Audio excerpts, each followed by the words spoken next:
What I would like is just him to be a little more real and honest. Right, so I'm back at home. I've had a couple of days to kind of like decompress and think about RAF, and I have a few thoughts about this weekend. First off, incredible card. Had a great time, and a couple things stand out. One, let's talk about Kyle Snyder. Kyle Snyder, match of the night, incredible match.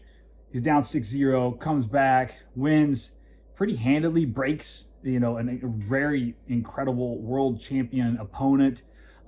Pretty awesome stuff. I can't help to notice the last two matches that he's had here with RAF is he's carrying a little bit more emotion, and Kyle's kind of like known for being very stoic and just win or loss, he's pretty much the same. And you can tell just there's some raw emotion that's going on with Kyle.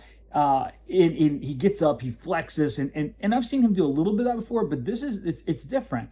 And I have to believe that if you're in these crowds and before you watching on TV, you can tell that there is a movement behind Kyle. Like there's a very much a desire to root for him, and it grows as the match grows, and especially in this one where he's down and he comes back and he wins.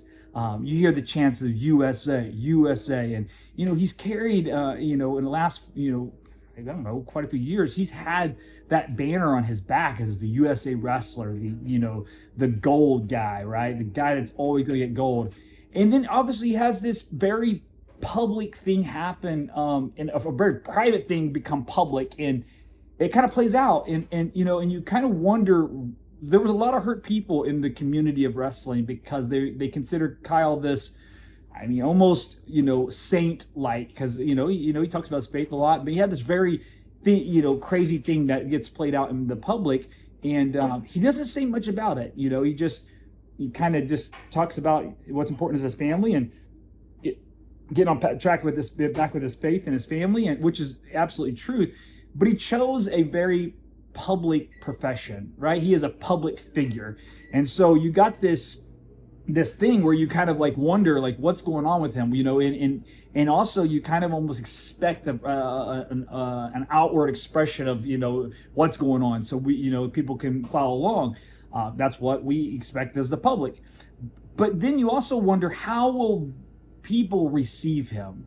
And I'm sure, if he's being honest, he probably thought the same thing. He probably thought, by the way, if you hear my, things in the background, my wife thinks, hey, let's just make dinner in the middle of a conversation. So that's what's going on. I'm at home, so you're going to get that. She's like, let's use the microwave and everything that's loud in the house while you do a podcast, which is awesome. So if you want to do blending or any other thing else or break glasses, that's fine too. I'm playing out a very private thing right now publicly, and this is what you expect. You expect people to talk about it. Anyways, so I'm sure Kyle has this in the back of his head, like, are people going to accept me? Am I going to be the black sheep of the wrestling family now? And I'm sure the peers around him made him feel otherwise, but as a public, what was going to be the response? And I even wondered that, like there's people that were very hurt and very, kind of like standoffish.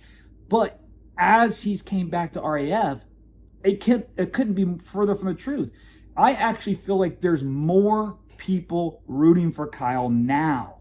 There is a synergy around him. There is we want to see him succeed. And I think that's pretty freaking awesome. And multiple reasons. Did he make mistakes? Sure. Have I made mistakes? Sure. Is my wife making one tonight? Absolutely. But that's the point, right? We all make mistakes, and no, we didn't. Maybe we don't make mistakes the same way Kyle made mistakes, and yes, he does, carry himself as this Christian man, but we all, as Christian, I'm a Christian man. I make mistakes too, and if all my dirty laundry was brought out, I'm sure some people would be like, I don't like that. The point is I think people understand that at the root level. I think people get that we make mistakes. I think people understand that he is a man that's tempted, that has temptations. He fell to some of his temptations. Yes, there's lessons to be learned, but his profession is wrestling. So he came back, I'm going to wrestle because that's what he does for a living. So I think we're dealing with a lot of that. And I think it's really cool to see people go, I recognize myself a little bit in that. I recognize that I also make mistakes, and I also recognize that dude's a freaking bad man. He's an incredible wrestler, and he's representing the United States in the wrestling mat. And so I think it's awesome to see the community of wrestling and RAF surround him and cheer him on the way they have. On to that, they have kind of pushed Chael at the end of the thing. They're like, you come up like, what are you going to say about that? You just, came back 6 down to a world champion. And Kyle was like, he's a good opponent. And Chael was like, oh, no. I'm not going to let you you just made this crowd go crazy. You're not going to get off that easy. And Kyle really has never been the guy on the mic. He's never been the guy to be, calling somebody out, screaming in a microphone. So he doesn't really necessarily understand that part. And I got a chance to ask him about that. What's his thoughts on it? And Armin made a very interesting comment. He's at the same panel as Kyle whenever I asked this question. And Armin says, you're a gold medalist. You don't have to say anything. And then he said, let us do the talking. And I'm just kind of curious, what's your guys' thoughts? Should Kyle say more? Should he be more, let's go on the mic and stuff like that? Or is what he did enough, right? I get up, does flex, I think that's real raw emotion. I don't think Kyle's putting on when he's walking around the mat and he's flexing and doing those things. I think that's real raw emotion. I don't think we're going to get a character out of Kyle, and I kind of think that's okay. What I would like is just him to be a little more real and honest. Like, hey, I make mistakes. I'm a man. I'm growing. This is who I am. But I love the fact that he's staying true to who he is. The big flex. I love that. I like the raw emotion coming out after the wins. I think it means something to him even more now after everything than it did before. What's your thoughts? Put them in the comments. Let's go. Obviously, you broke the place in here tonight. It was deafening how loud it was. But you're not the guy that goes kind of the showboat and do all those things. But I know there's a pull for you to kind of be that guy a little bit as well. I know you carry yourself at a high standard and stuff like that. Do you have that in you? Maybe you're just the badass that hasn't allowed yourself to be that yet. And just a reminder, Jesus was a badass too. So I know you follow his footsteps. So what do you got in that department? I got to learn from maybe Chael Sonnen or Armin. Maybe Armin can teach me how to talk a little bit. He's funny. So I don't know. I just, I don't have anything bad to say about. You're Olympic champion. Yeah. Let us to talk. Yeah, he's probably right.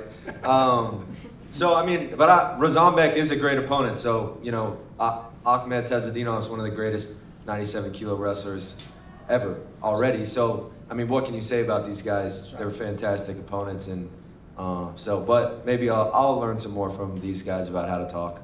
Not trash, but just how to get the crowd going.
Rozambek is a fantastic opponent.